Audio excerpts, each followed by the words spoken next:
Un muy afectuoso saludo a todos los seguidores de Pensamiento al Aire. También un saludo muy especial al doctor Antonio Montoya y al actor Antonio Ardila, sin quienes esta iniciativa no sería posible y no sería una realidad. Dentro de nuestro propósito de realizar análisis de coyuntura o reflexiones de coyuntura sobre acontecimientos que nos impacten, pues tenemos hoy un tema que es de un vecino muy especial, que es la Argentina. Y es que el presidente Milei, ahora a principios de diciembre, cumplió su primer año de gobierno. Recordemos que la figura del presidente Milei ha sido muy controversial, puesto que ha tenido unas posiciones, digamos, muy claras, muy iconoclastas, poco ortodoxas, pero muy contundentes con respecto a su forma de ver la realidad y a su propuesta de administrar a la República Argentina. Recordemos, y no sobra decirlo, que los análisis que hacemos en Pensamiento al Aire son de carácter académico, respaldado en cifras oficiales. Aquí no estamos ni a favor ni en contra, ni por defender ni atacar a nadie, sino sobre todo colocar sobre la mesa elementos que permitan análisis juiciosos y que cada quien saque sus particulares conclusiones. Recordemos también que hay un principio elemental en el análisis científico. Los datos matan a los relatos. ¿Eso qué quiere decir? Usted puede dar cantos de sirena, usted puede prometer el cielo o la tierra, pero si usted no obtiene resultados, no deja de ser un especulador. Los gobiernos populistas muchas veces son muy buenos para prometer, pero malos para ejecutar, cosa que no ocurre con otro tipo de gobiernos, y podríamos decir que este es el caso actual del presidente Milei. Digamos que para iniciar el balance del primer año del gobierno de Javier Milei, pues tengamos en cuenta que su plan de gobierno poco ortodoxo era achicar el Estado y darle una plena libertad al mercado, y para eso requería de unas herramientas o unos instrumentos. El uno, la ley de bases, que finalmente se le aprobó a mitad de este año, y la otra, la figura del Acta de Mayo, mediante la cual quería volver a replantear, refundar aquel esquema de descentralización y, por qué no, de federalización parcial de las diferentes provincias argentinas. Recordemos entonces también que en este primer año encontramos a un presidente de la nación argentina cuyo nombre completo es Javier Gerardo Milei, que nace en 1970, que nace en Buenos Aires, que tiene sus estudios de pregrado y posgrado en universidades argentinas, que fue diputado nacional y que en la actualidad se desempeña como presidente. También, y como poco ortodoxo como se presenta, es una economía moderno, de comillas avanzada, que se respalda en lo que funciona, no en lo que se cree que funciona. Además fue arquero del equipo Chacarita Juniors y fue miembro de una banda de rock, pues es amante de rock. Es soltero, no tiene hijos, él dice que tiene 4 hijitos, que son 4 perros, que son la luz de sus ojos, y está fungiendo como primera dama su hermana menor, que es quien ha estado apoyándolo a él tradicionalmente. Antes de ser presidente, estudió en la Universidad de Belgrano y después desarrolló sus posgrados en el Instituto de Desarrollo Económico y Social y en la Universidad Torcuato Di Tella. Y desde muy temprano tenía sus posturas muy claras, tanto era así que sus compañeritos en el colegio desde entonces lo denominaban como el loco, apelativo que todavía hoy se le utiliza en algunos tipos de escenarios. No tuvo muy buena relación con sus padres, pero sí con su hermana menor, donde él reconoce abiertamente en su discurso de oposición que sin ella nada de eso hubiera sido posible, y trata de establecer una relación entre él y su hermana como la que tenían Moisés y Aarón, donde decía que Moisés era un gran líder, pero no un gran divulgador, y eso es lo que precisamente su hermana Karina le compensa. Trabajó en el sector privado y también desarrolló actividades de investigación en algunas universidades.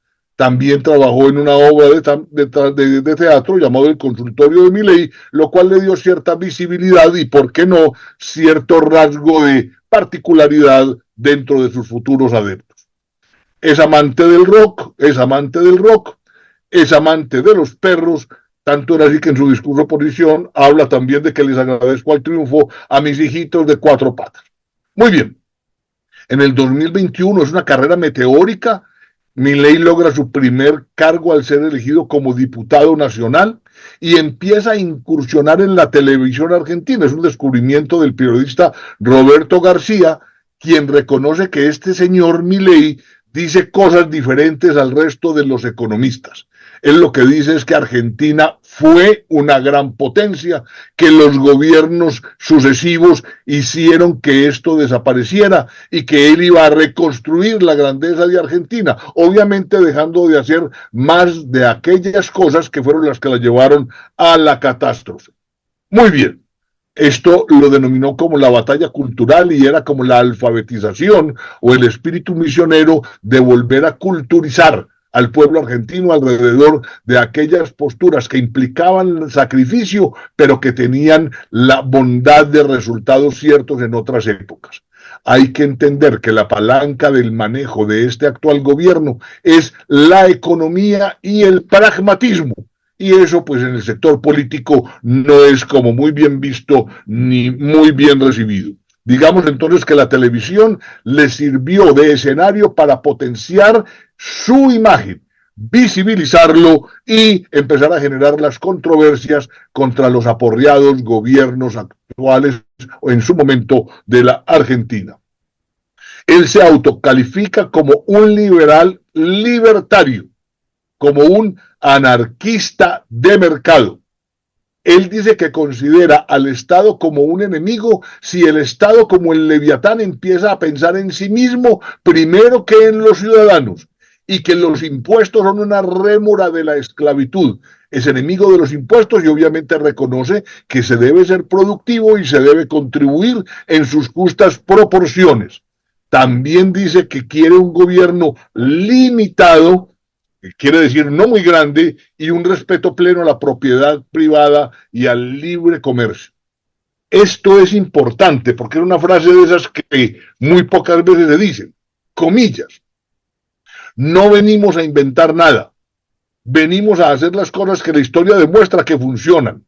Venimos a hacer lo mismo que hicimos en el siglo XIX en nuestro país, lo mismo que hicieron países como Irlanda hace no tanto tiempo. Venimos a abrazar las ideas de la libertad, que son aquellas que garantizan la prosperidad de los argentinos. Y esto es lo que está haciendo. Él se refiere de manera despectiva a la casta como aquel agrupamiento de los políticos tradicionales que han aprovechado sus posiciones para sacar adelante sus intereses personales y ponerlos por delante antes que los intereses de la nación argentina.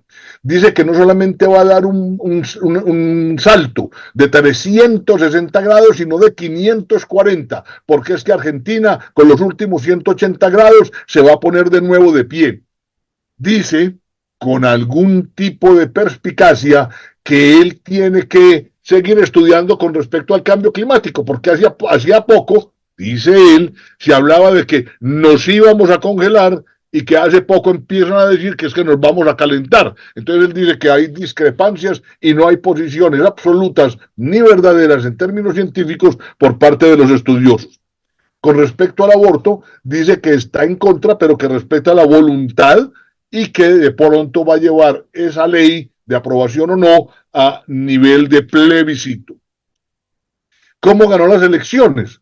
Digamos que ganó el 13 de agosto del 2021 con el 31.6% de los votos, las primarias abiertas, simultáneas y obligatorias, posicionándose como la primera fuerza política y terminando con la tradición del bipartidismo argentino. En esas elecciones se trabaja con la coalición de la Libertad Avanza.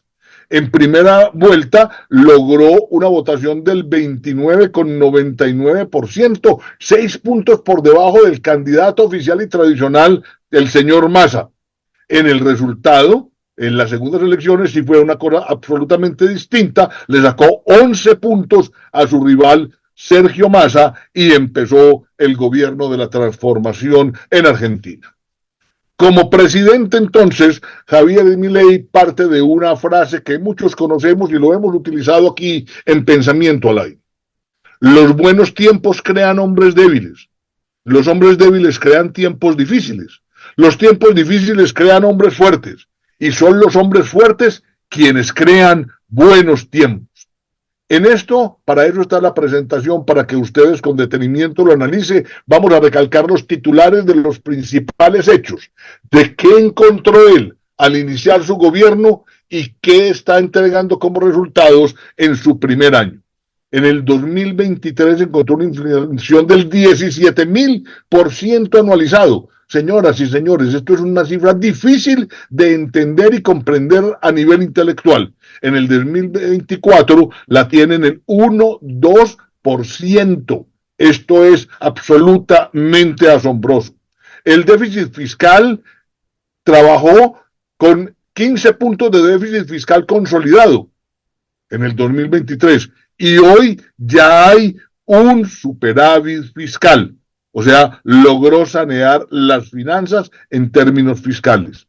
La deuda con importadores en el 23 era 42.600 millones, al 2024 la deuda está saneada y el flujo de importaciones crece. En cuanto a déficit comercial, pertenecía esta figura a más de un punto del PIB y las reservas eran negativas en 11.000 millones. Hoy hay un superávit comercial, lo que le ha permitido la compra de 20.000 millones de dólares que sirve para comenzar a consolidar el nuevo esquema de reservas. La brecha cambiaria estaba en el 180% y hoy prácticamente está aniquilada. El crecimiento del salario básico pasa en el 2023 de $300 a $1.100 hoy. El riesgo país, y esta es una cifra muy importante, estaba a 1.900 puntos en bonos nacionales cotizados a $35 y hoy está por debajo de los 700 puntos y los bonos están por encima de los 70, sabiendo que está en el proceso de bajar las tasas de interés. La tasa monetaria era del 133% en el 2023 y hoy es el 32%, lo cual hace que baje de manera general el costo de los créditos. En las cuotas en cuotas, o sea, el crédito financiero en el 2023 había desaparecido. En el 2024 se vuelve a reinstaurar los créditos hipotecarios para vivienda a 30 años y a la fecha hoy hay más de 250.000 solicitudes registradas. Con respecto a la economía, en el 2023 estaba maniatada y las regulaciones que habían puesto los legisladores, leyes para las leyes, casi que impedían que la economía fluyera. En el 2024 o a 2024 se han eliminado más de 800 normativas a razón de a más de 2 por día. Se abrió los cielos, se desreguló el transporte terrestre, se eliminó el concepto de precios máximos y se eliminó un concepto nefasto de previsiones de exportación. Con respecto al 2024, derogaron la ley de góndolas, que era una ley que regulaba cómo exhibir los productos y no limitaba o limitaba más bien el número de oferentes, lo cual favorecía a los monopolios tradicionales. Eliminación de los excesos del SADAI y la Sociedad de Gestión Colectiva, habilitación del internacional satelital, aumento de la competencia en el sector de medicamentos, considerando la ley base y el DNI en su conjunto, se ha hecho la reforma estructural más grande de la historia del Estado, con 8 veces más de lo que hizo en su momento el presidente Carlos Menem.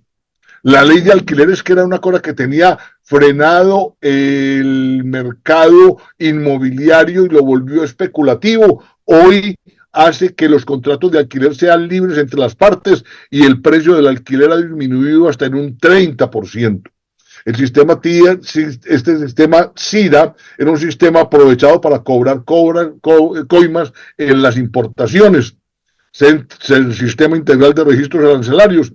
Esto sirvió para reducir los aranceles y facilitar las importaciones. En términos de libertad económica, en el 2023 Argentina estaba calificado entre los 35 peores países del mundo en el ranking de libertad económica. Hoy está en la mitad superior de la tabla y la idea es hacer 3.200 reformas estructurales procedimentales más para agilizar más el comercio internacional. En términos de seguridad y orden público, en Buenos Aires, los que hemos ido allá, para nosotros se vuelve tradicional que allá hay una huelga diaria. Eso se llaman piquetes allá. Y casi que la idea es, la protesta comunitaria se volvía una figura permanente de interrupción del tránsito en las vías, haciendo que el Estado perdiera control de las mismas. Y la idea es que se deje claro que el orden público es sagrado, que hay libertad para protestar, pero no para cualquier cosa. Esto también llevó a que toda ayuda social se asigna de manera directa sin intermediarios, lo que estaba dando origen a corruptelas y a malos manejos. La tarjeta alimentaria en el 2023, la asignación por hijo no llegaba al 60% de la canasta básica, hoy se ha duplicado y hoy cubre el 100%. Las fuerzas del orden eran vistas con cierto comilla, temor y respeto, eran despreciadas por las clases políticas por tener aquel lastre pues de las dictaduras, donde el hecho de que sálvese quien pueda decía casi que cada quien tómese la justicia por sus manos. Hoy se ha convertido en un plan bandera, logrando reducir asesinatos en un alto porcentaje y puso a trabajar a los presos, de modo que le devuelvan al Estado el mal causado. Su propósito es terminar con la inseguridad. El gobierno argentino a nivel mundial era un gobierno que era el hazmerreír a nivel global, asociado a las peores dictaduras y regímenes criminales. Hoy Argentina es otra vez respetada y se abre al mundo de la inversión. Tanto es así que aún los Estados Unidos están mirando cómo el sistema de desregulación argentino podría ser aplicado parcialmente en la primera potencia del mundo. En términos de recortes, se inició con la pauta publicitaria de 100.000 millones que tenía la presidencia de la República para vender su imagen. Tenían 18 ministerios y casi que muchos cargos se volvieron hereditarios. Hoy se habla de la motosierra al gasto público, se redujeron los ministerios de 18 a 100, se eliminaron más de 100 secretarías y subsecretarías, se cerraron más de 20 entidades que tenían actividades de duplicidad con otras, se congeló el salario de los funcionarios de alto rango, se cerró el TELA, que era la agencia que funcionaba como propaganda de Kirchner, se le canceló el contrato a más de 34.000 empleados públicos. Esto es absolutamente doloroso, pero él dice que abriendo una nueva economía, esa economía podrá absorber esos empleos que hoy se convertían en una rémora para el presupuesto oficial. Hoy se le está haciendo también examen de idoneidad a los empleados públicos que quedan. Se eliminaron los cargos hereditarios, se cerró el INADI y se canceló el Ministerio de la Mujer, que venían siendo utilizados para otro tipo de menesteres. La costa sindical servía para proteger los derechos sindicales, entre ellos sus propiedades, y la idea es terminar con esos privilegios. Se eliminaron 15 fondos judiciarios, se eliminó una serie de instituciones que manejaban subsidios que ha considerado que son insostenibles y se hizo una auditoría profunda a la Universidad de Buenos Aires, pública, que estaba recibiendo un montón de estudiantes del exterior a quienes definitivamente el gobierno argentino no puede seguir funcionando. Les ha abierto las puertas para replantear su tipo de vinculación con esta institución educativa. Unas reflexiones en voz alta. Lo que se está haciendo funciona, y estas son preguntas que deberían caber en todos los países. ¿Funciona tener una política fiscal ortodoxa? Uno pudiera responder que sí. ¿Funciona el ser intransigente con las extorsiones y el delito? Sin discusión, claro que sí. ¿Funciona si se activa el Estado para engrandecer a la sociedad? Pues esa es su función. El modelo de la casta, modelo de estratificación social, necesita que a la sociedad le vaya mal para que a ellos, a los políticos, les vaya bien. Esto debe ser absolutamente revertido. A la casta tradicional no le importa qué va a pasar a largo plazo. Todo es el hoy y su bienestar particular. Su mente no está puesta en un proyecto de país, sino en sus proyectos individuales y no le importa el futuro de las generaciones venideras. Recuerda que está en la gran diferencia entre tener un buen presidente y un buen estadista. El buen presidente se dedica al corto plazo y quiere él ser el inaugurador de obras. En cambio, el estadista sacrifica su visibilidad y su popularidad pensando en las cosas que deben ser implementadas hacia futuro.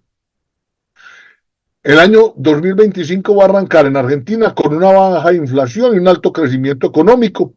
Este crecimiento ha fortalecido el poder adquisitivo y la idea es que la recomposición de los salarios reales y las jubilaciones y la recomposición de los stocks de las empresas van a ayudar a dinamizar la economía. El proceso de crecimiento tiene otros factores.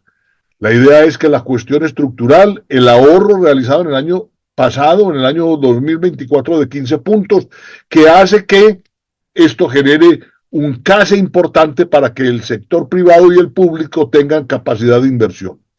La baja de posición de riesgo país, lo cual lo hace un país deseable para que se le compren sus bonos, acceder más fácil al crédito y los países quieran negociar con él. Y la idea es que se está trabajando en una reforma impositiva estructural, la cual va a reducir en cantidad los impuestos nacionales y va a fortalecer aquellos que deben ser tenidos en cuenta. La cuestión monetaria, pues la idea es que haya tipos de monedas libres y que no se vuelva un corralito donde la especulación sea aquello que sirve para que unos pocos privilegiados le saquen el rédito. Muy bien, una revisión importante y profunda del Banco Central que podría llevar a su eliminación o a su reestructuración. Y la idea es aproximarse aún más a Mercosur sin que se pierda la posibilidad de que cada quien pueda seguir haciendo individualmente sus negocios. Los sectores que se van a impulsar o se están impulsando son la infraestructura, la minería, la siderurgia, la energía, el sector automotriz, la tecnología, el petróleo y el gas. Se supone que los dos principios fundamentales dentro de los cuales está soportado este gobierno es asegurar el orden público y tener una moneda estable, Dice también a partir de su principio que cuanto más chico el Estado, más grande la libertad, y va a continuar en el proceso de reestructuración. No va a frenar su intención el presidente Milei en términos de seguridad en aquello en que el que la hace la paga. Y la idea es que figuras como la reincidencia, es que quien reincida pague más que aquel que cometió delito por primera vez. Y además que haya leyes antimafia y que la edad tenga que ver también con la responsabilidad. Ya que quien es suficientemente maduro para cometer un delito, cualquiera que sea su edad, debe también ser lo suficientemente maduro para responder por lo que hizo. La idea es consolidar el Ministerio del Capital Humano, que es un desafío que él considera titánico para reconstruir los lazos sociales y dotar de herramientas a las futuras generaciones. La idea es trabajar en programas de alfabetización, capacitación y participación del rol de las familias. En términos de tecnología, Argentina es el país con más unicornio per cápita en la región. Recuerden que cuando hablamos de unicornio per cápita, hablamos en el término que se utiliza en la industria del capital de riesgo para describir empresas emergentes que tienen o que son valoradas en más de $1.000 millones. Asimismo, quiere dentro del tema del replanteamiento de aporte energético, reactivar el plan nuclear argentino para generar nuevos reactores. También la reconstrucción de los ferrocarriles. Recuerda él que la 10ª red de ferrocarriles del mundo a principios del siglo pasado la tenía Argentina con cerca de 47.000 kilómetros. Y esos 47.000 kilómetros fueron construidos, óigase bien, entre 1870 y 1914, con capital inglés, francés y argentinos. Y él dice que la manera como se han manejado las privatizaciones no han sido la correcta, puesto que ha mermado la calidad y ha mermado la infraestructura que es utilizable en términos de kilometraje.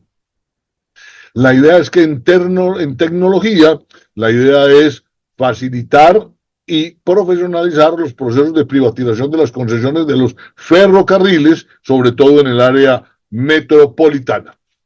Dentro de este plan del renacer argentino, pues lo que habla entonces el presidente Milei es de achicar al Estado, promover la libertad de mercado, y para eso él propuso dos estrategias que hasta el momento le han funcionado. Primero, la ley de bases, que es la declaración de la emergencia política en materia administrativa, económica, financiera, energética, la reforma al Estado y la modernización fiscal. Además, una figura simbólica que es la figura del Acta de Mayo, que es el acto mediante el cual se fortalece y se reconstruye el proceso de descentralización y, por qué no, de federalización de las provincias argentinas. Este acto de el Acta de Mayo se firmó en julio 8-9 del año 2024 y fue firmado por 18 de los 24 gobernadores de las provincias argentinas.